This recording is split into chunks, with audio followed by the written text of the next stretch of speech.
Hello everyone and welcome to my first attempt at doing a sports podcast. Now I don't know how successful it's going to be or how this is going to work long term, but this is my first attempt, so be gentle with me. First of all, for those people that don't actually know who I am, my name's Graham Townsend. I'm 52 years old, live in Halifax in West Yorkshire in England. I'm a sports fanatic. My main interests in sport are football, cricket, speedway, stock cars, darts, and wrestling. I suppose you can't really call that a sport, but it's sports entertainment. So they're all things that I may touch upon while I'm talking to you every time I record a video like this. And like I say, I don't know how regular it will be. Maybe it'll be weekly, but we'll see how it takes off. And the plan is to post the link to the podcast in social media, so on Facebook and Twitter, and I'll put the actual video itself onto YouTube. So first of all, I'd just like to talk a little bit about the main interest, which is football. I'm a Halifax Town, FC Halifax Town season ticket holder, and I also follow Aston Villa. In terms of cricket, I support Yorkshire, being a good Yorkshire lad, and also follow the trials and tribulations of the England team. Obviously, they're in action at the moment in Sri Lanka and playing the second test, and we'll again come back to that in a little while. With regards to stock cars and speedway,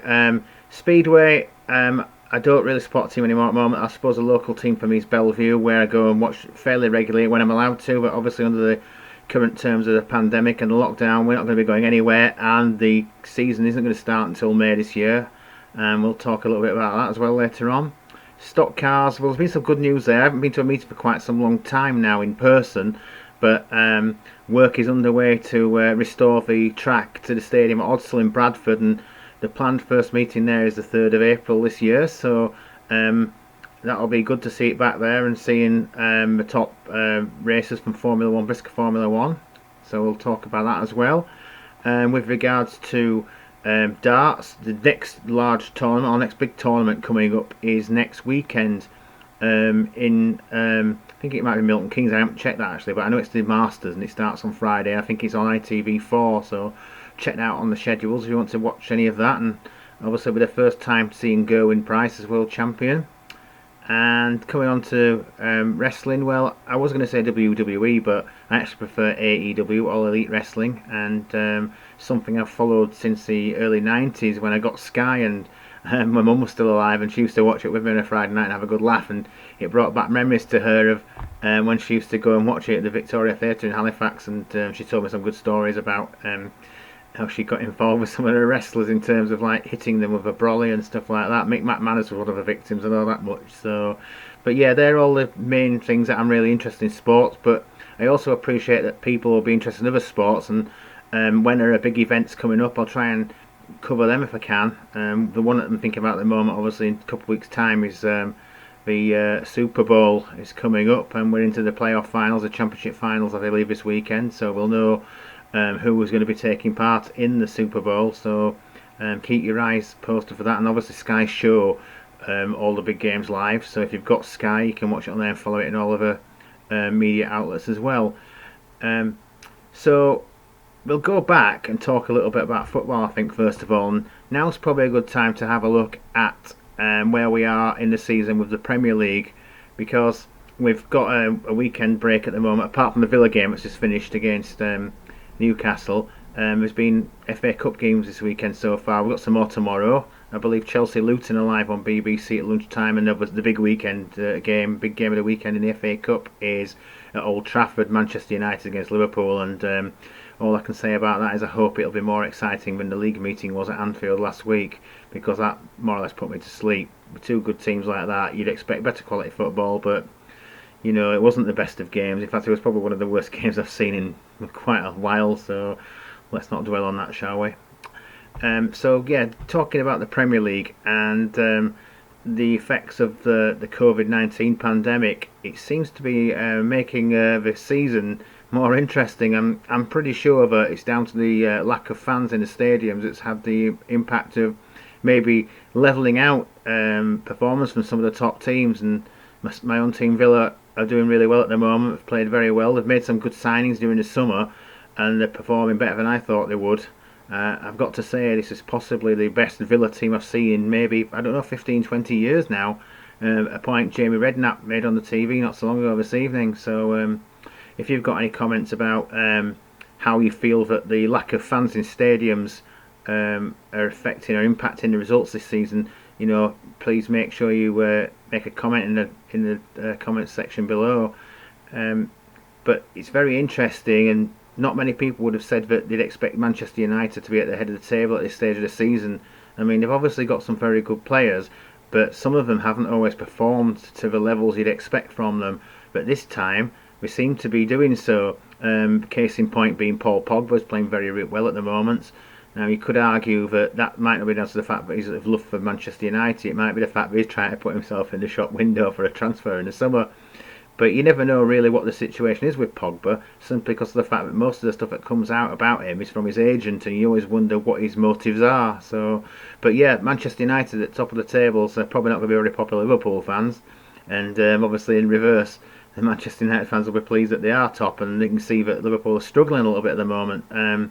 The goals seem to have dried up for Liverpool very much in the last few games, and they've got prolific scorers in form of Salah and Mane, and Firmino as well to some degree, but they're really struggling to put the ball in the net at the moment. So this has got to be a bit of a concern. Liverpool fans, are you concerned about how the season's going for you at the moment? Do you fear that you've already peaked, the players that you've got have already peaked? Are you missing certain players? For example, Diogo Jota, he's made a big impact in the time he's been at Anfield, but he's obviously been injured for a few weeks now, and he added a bit of freshness, I felt, to the team. And there's been limited sort of opportunities so far for players like Thiago Alcantara, and he's obviously suffered of injury and illness as well. So do you think his impact will become stronger? And the obvious big miss for you guys is Virgil van Dijk. Not able to replace him because a player of such good quality is difficult to find a replacement for. And I think it's a situation where you've just got to possibly ride it out and make the best of the resources that you've got, and I think that's what Jurgen Klopp is planning to do. So let me know how you feel about your squad. Manchester City seem to be coming up on the rails now, and their form's improved dramatically over the last few weeks in the Premier League. They struggled a little bit in the FA Cup tonight, but it's a bit different in the FA Cup, and it can't be looked at in the same context as the Premier League. But you've got to look at the fact that they've formed a really good partnership, and it's probably the reverse to what Liverpool have got, in the fact they've now got, surprisingly, John Stones has sort of come into his own again after a long time, I would say, sort of in the wilderness, where he was looking like he might have been on the way out at Manchester City, but now he's a first team regular again, and he's been performing very well alongside Ruben Diaz. And they've obviously got a good, like Liverpool have, he's got a good goalkeeper behind him, or they've got a good goalkeeper behind him in Ederson. So they look to be resurgent, and it'll be interesting to see whether this injury to De Bruyne that has happened in the last few days sidetracks them a little bit perhaps, but they've certainly got momentum at the moment, so they can't be discounted. And there's so many other teams in the mix. Doesn't look at Leicester doing so well. They've got a much greater depth to the squad now. Vardy's going to be injured and going to be out for a few weeks, so this may have some impact on their results of the next few weeks, and we'll see how long he's out for. I believe he's got to have an operation, but they haven't got perhaps the depth in terms of quality strikers. They've got the midfielders and they've got defenders. They've had Ricardo Pereira come back into the team, and they've also got Ndidi back in the team now, and they've got a fairly strong back four. Soyunchu's a good defender. He's come back from injury as well, so it'll be interesting to see if Leicester can stay up there for the full duration of the season. Last season they fell away a little bit to the end of the season and missed out on the Champions League. Do you think perhaps, and again put your comments down below, that Leicester might be able to make a challenge this time to stay in the top four? There's obviously Tottenham, who are always up and around there. They've got Kane, Son, they've got some good players in the team as well. They've always relied on those two a little bit, and they've got Bale now, but again he's not really had a massive impact so far, and I don't think he's really got up to speed with the Premier League, having had such a long time of inactivity at Real Madrid before he came out on loan to Tottenham. So do you think that Bale can have the impact that he's expected of him, and can Jose get the best out of him? Southampton are another team who are doing well this season, like Villa and Everton. They're the three teams that have probably done better than people would have expected. On the flip side of that, what do you think about the teams at the bottom? Are you surprised about the teams at the bottom of the Premier League? Sheffield United have struggled massively, and I think, barring a miracle, they're going to be relegated. The only good thing is that perhaps the club have suggested that they won't part company with Chris Wilder, even if they do get relegated, and I think that's a justified decision. I mean, he's done so much, and obviously as a Halifax Town supporter, he did so much when he was at Town on a really limited budget. So he's familiar with having to basically pull a rabbit out of a hat in a lot of places where he's been managing. Obviously Oxford, Northampton. He's done well with teams there who again have not had the resources that some of the other teams have had in those divisions. But yeah, Sheffield United I think are struggling. West Brom, I know they've got Sam Allardyce and he's got a record of never having been relegated for any team that he's managed in the Premier League, but you've got to bear in mind it's like 6 years since the last time he did it. Things have changed in the league since then. The type of football, like people they play out from the back now, I don't think it's something that's his type of game really. I'm sure he's actually got the players that could get him out of trouble this time. In the past he's had the players who could get him out of trouble and sort of get them out of the bottom three, but it might struggle this time I think with West Brom. And then you've got teams like Fulham, Brighton, Newcastle, and you've also got Burnley, who are all going to be scrapping in around there to keep out. And I've been seeing a performance from Newcastle tonight. I'd be a little bit worried if I were a Newcastle fan. And again, if you are a Newcastle fan watching this, and you've got any comments about how you feel the season's going to pan out for you, and whether there's anything you feel you can do to try and improve the situation, I don't mean in terms of the ones you've actually got. I mean, you've got some good players. Obviously, Sam Maximan has been out for a long time due to the serious nature of his COVID illness, and you've got 2 or 3 other players who are decent quality, but in depth again, you're lacking in depth, I think. So just let me know what you think on that. So that's where we are with the Premier League at the moment. I've been a little bit surprised about Leeds as well. Actually, I thought they'd do a little bit better than they are. They started off really well, and obviously the one game at Villa actually been ripped apart in this season was against Leeds, and they absolutely destroyed them in the second half. And I thought, here we go, where Leeds are going to do really well, and they had some other good results as well. They put up a good performance at the start of the season at Anfield, and they give Manchester City a good game. They should have beaten Arsenal at home. And then since then, the goals have dried up for Bamford, and we seem to be looking as though they've run out of ideas to some degree, and it might be puzzling Bielsa. So Leeds fans, how do you feel the season's going for you so far, and where do you think you're going to finish in the league, and what areas do you think you could improve your team in, and do you think it's feasible that you can do that? Have you got the money to do it? Just let me know your thoughts on that. So that's where we are with the Premier League at the moment. Like I say, obviously I am a season ticket holder with Halifax Town, FC Halifax Town, and their season's going fairly well so far, I've got to say as well. And another good result for the boys down at Bromley in Kent today, winning 2-1, coming from behind to win after being 1-0 down to an early penalty. There was some controversy about the Halifax penalty, saying there was little contact from the goalkeeper when Tavon Campbell went down for us. But the goal the penalty that Bromley had before that, there was little contact. Michael Cheek seemed to go down fairly easily, but most strikers do these days, don't they? You've always seen the players in the Premier League, they go down pretty easily, don't they? And it feels that there's a certain degree of professionalism that's been brought into the National League now. Obviously the Conference National that Halifax are in, and a lot of the teams in that league are full time, and they have players who have played at a higher level, and they know all the tricks in the book really. And I think that was one of those cases. But yeah, a good result for Town today, and they're up there in the playoff places. It's difficult to really assess whether we will stay in the playoff places because of the unevenness of the number of games each team's played. Again, our division has been impacted massively by COVID, and some of the teams have had to miss games because they've been isolating, and it's been very difficult for them to try and keep the season going. And teams like Dover have suffered massively. They've only played about 11 or 12 games, and Halifax have played 18. But from what I have seen so far this season, and obviously if you've got opinions that differ from mine, yet put them in the comments below. But I feel that Torquay look a really good team, and I think they've got to be one of the favourites, if not the favourites, to go up at the moment. People always expect Notts County to do well, and they're perennial teams that have got big support bases like Chesterfield, Hartlepool, and Wrexham.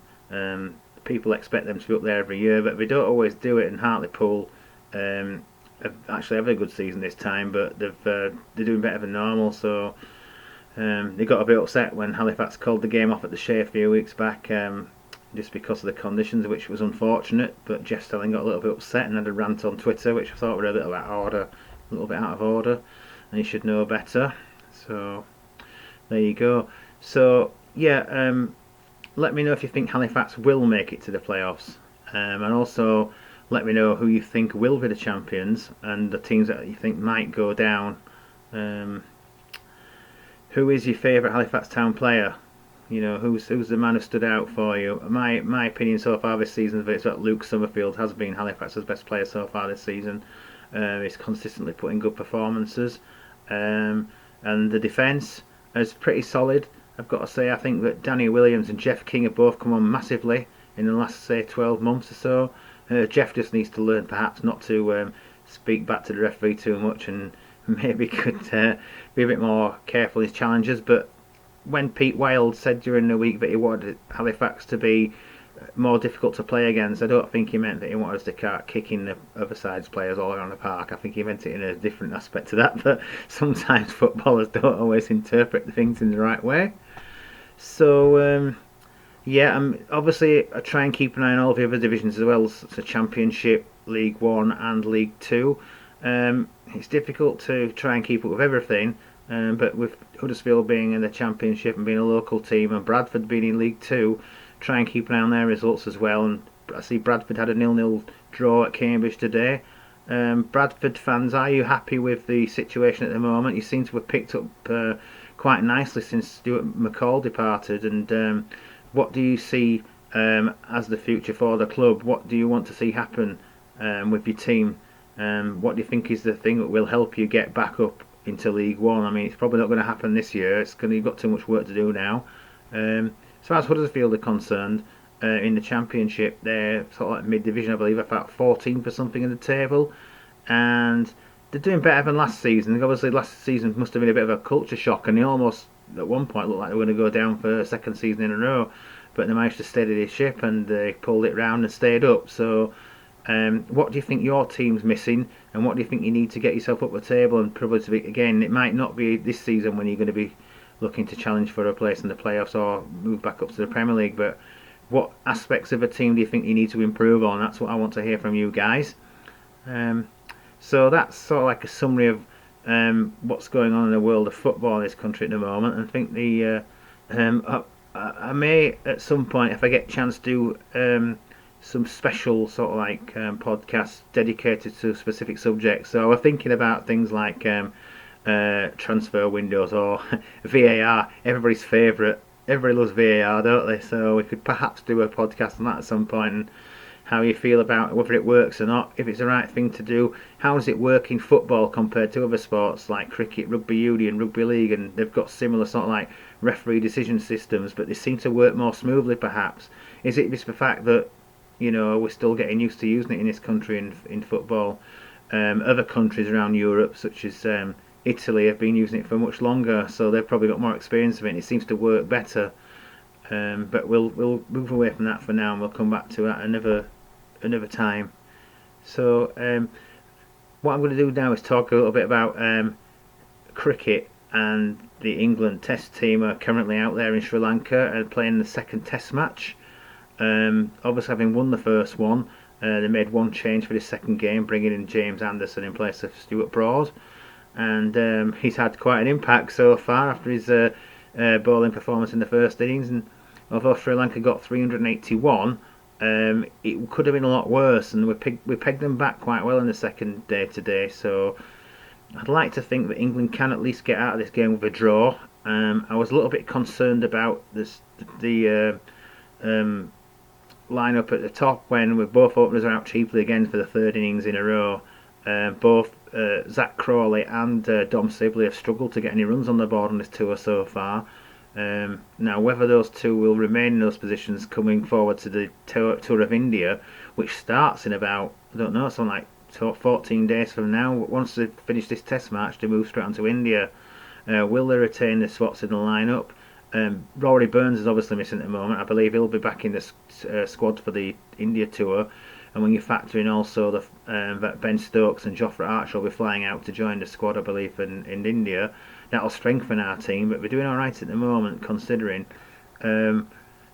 Crawley probably is not a natural opener, whereas Sibley is. It's probably a little bit alien to them. We're playing in the subcontinent. This will be something new to them both. In fact, it's new to a few of them.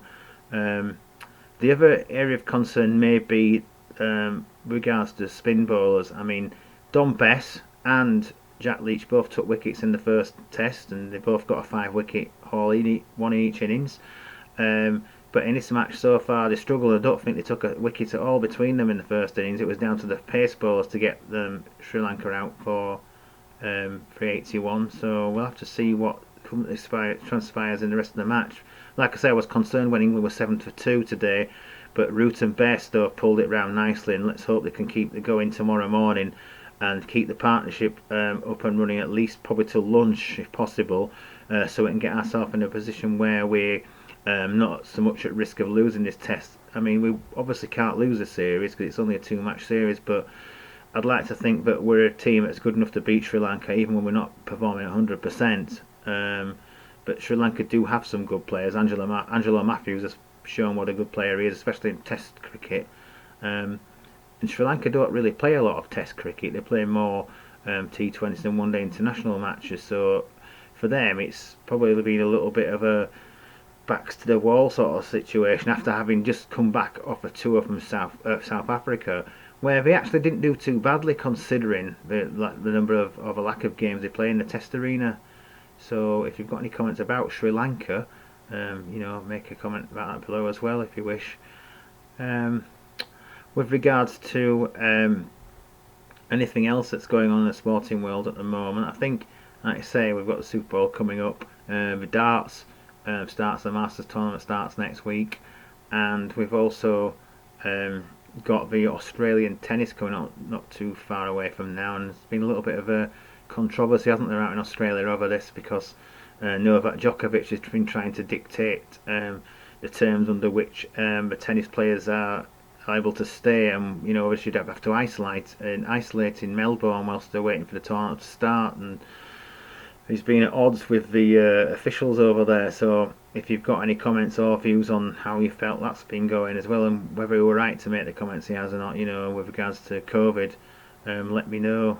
So I think at this point I'm just going to wrap up this very first podcast. And like I say, if you've got anything you'd like me to cover, or any sports you'd like to talk about, or any particular subjects or topics that you think are worth discussing in one of these podcasts, then let me know. This is the first one I've done. Like I say, it's Saturday the 19th of January 2021, so we'll see how it goes, see what kind of feedback I get, and then from here we'll take it forward and maybe do something on a weekly or fortnightly or monthly basis, depending on how popular it is and whether you want to see any more podcasts like this. But I just thought I'd give it a go anyway. So for now, that's it, and I hope to see you again soon.